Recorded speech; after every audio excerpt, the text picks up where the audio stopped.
tava observando a sua tela aí, você tá torto aí. Eu tô tentando corrigir aqui. Só um momento. Minutos, a gente tem ainda um tempinho. Eu também moro na Índia já há alguns anos e também observei essa questão do plástico, né? É muito sujo, tem muito plástico em toda parte.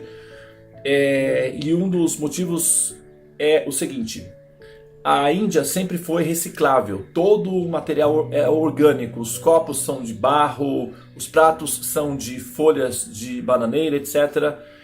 E com a introdução do plástico, e como eles faziam, todas as vilas assim, eles têm um local onde eles vão e jogam tudo, né? Panelas, inclusive as panelas de barro são utilizadas, normalmente elas são utilizadas uma vez, né? Cozinhava-se, jogava a panela também já fora, junto, e utilizava-se outra, porque era de barro.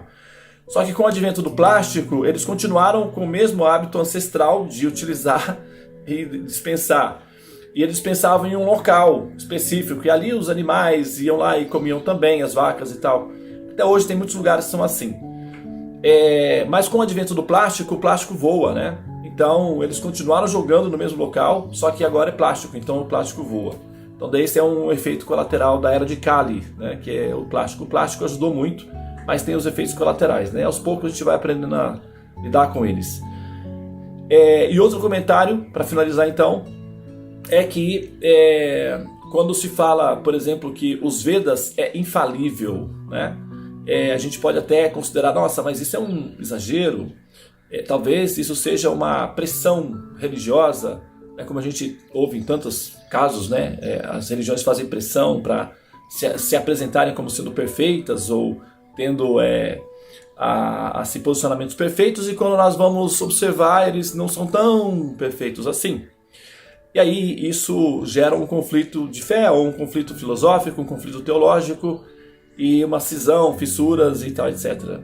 Agora, só para dar uma única referência racional, vamos colocar assim, né? Uma referência racional, objetiva, da relevância dessa afirmação, ou da consistência dessa afirmação de que os Vedas são perfeitos, ou são infalíveis, desculpa, infalíveis.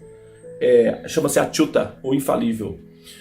Eu não sei se vocês sabem, mas isso é patrimônio público, é uma informação que é patrimônio público, não é uma informação esotérica dos seguidores védicos, é uma conclusão científica dos próprios etimólogos, né, os etimologistas, os linguistas, etc. O sânscrito é a língua mais antiga do planeta Terra, é a mais antiga, Isso não sou eu que estou falando não, tá, pessoal? Mais uma vez eu afirmo, isso é patrimônio público, tá? Qualquer um pode ir e verificar por si mesmo. O sânscrito é a língua mais antiga do planeta, a mais antiga de todas, é a origem de todas as línguas do planeta. O sânscrito é a língua mais sofisticada do planeta, atualmente. Ela é a mais antiga e a mais sofisticada, a mais complexa, a mais bem organizada, a mais perfeitamente adaptável, a mais resiliente, a mais flexível e a mais futurista de todas as línguas do planeta Terra no momento, tá?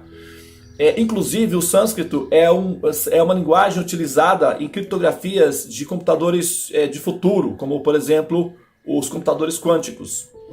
Tá? Não sei se vocês sabem, o número zero, o número zero permitiu que nós fizéssemos cálculos dos integrais, da matemática de emergência, que é a matemática contemporânea.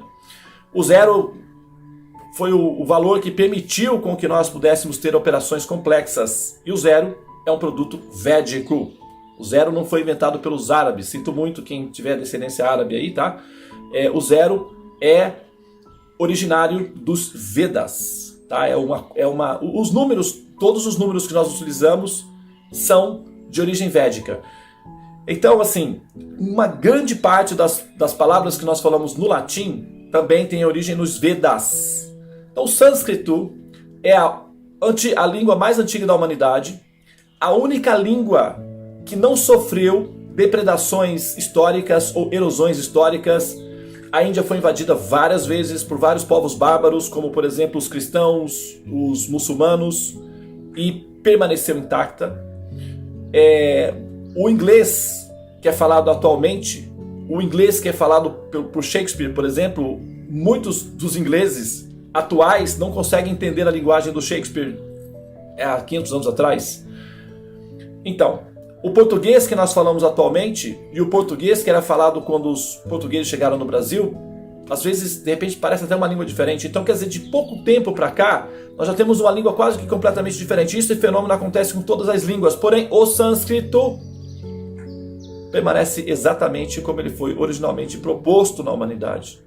Então, o sânscrito, a constituição do sânscrito, a estrutura do sânscrito demonstra que essa afirmação de que os Vedas são infalíveis procede. Ou, então, se procede nesse ponto, é dito que onde passa um boi, passa uma boiada. É possível que as outras afirmações védicas também sejam consistentes. É uma questão de pesquisar e verificar se procede ou não. É isso que nós estamos fazendo. Nós somos pesquisadores dessa tecnologia de conhecimento, chamado Vedas. O resultado consequente são Devas, seres divinos, transcendentes e determinados a alcançar o reino de Deus. Essa é a nossa condição. Parabéns por ter chegado e agora precisamos prosseguir. Ok? Muito bem, vamos dar início então ao nosso sadhana.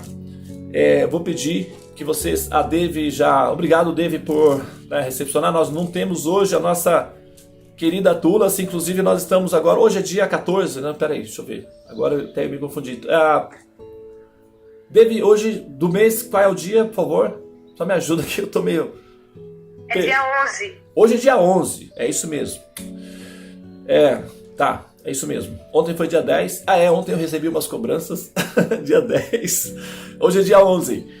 Então, dia 15 agora, nós vamos comemorar 2 anos que nós estamos continuamente abrindo a sala dos mantras e recebendo os pesquisadores, os meditadores, os sadhanas. Alguns de vocês estão conosco desde o início.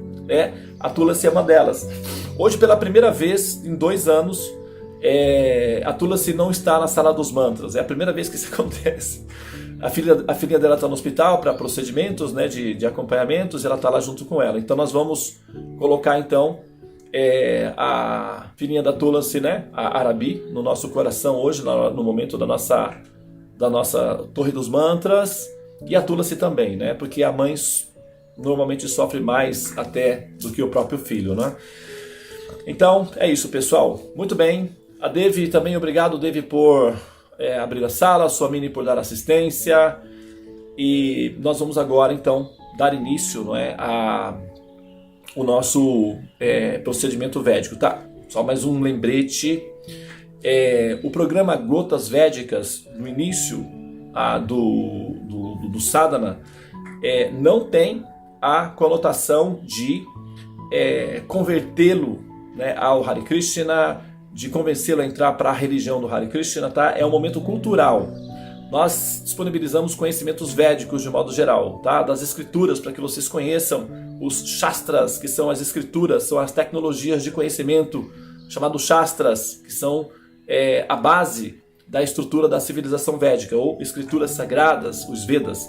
Então, a Devi, para aqueles que estão entrando hoje, aqueles que estão começando a nos conhecer, ou para a gente relembrar o que nós fazemos aqui, todas as manhãs são oferecidos gotas védicas, ou pequenas pérolas védicas, para nós assimilarmos e nos acostumarmos a digerir esse remédio divino. Então, são gotas homeopáticas para a gente poder ir se acostumando com o conhecimento védico, tá? Muito bem, pessoal. Então, mais uma vez, bom dia para todos. Namastê, Hare Krishna. Para quem não me conhece, acho que todos me conhecem, mas se tiver alguém que não me conhece aqui, o meu nome é Devananda e nós vamos agora conduzir a sala dos mantras, tá? Nós vamos dar início ao nosso sadhana. Então, normalmente nós damos início com a água. Então, eu vou pedir que vocês agora, nesse momento, tomem água.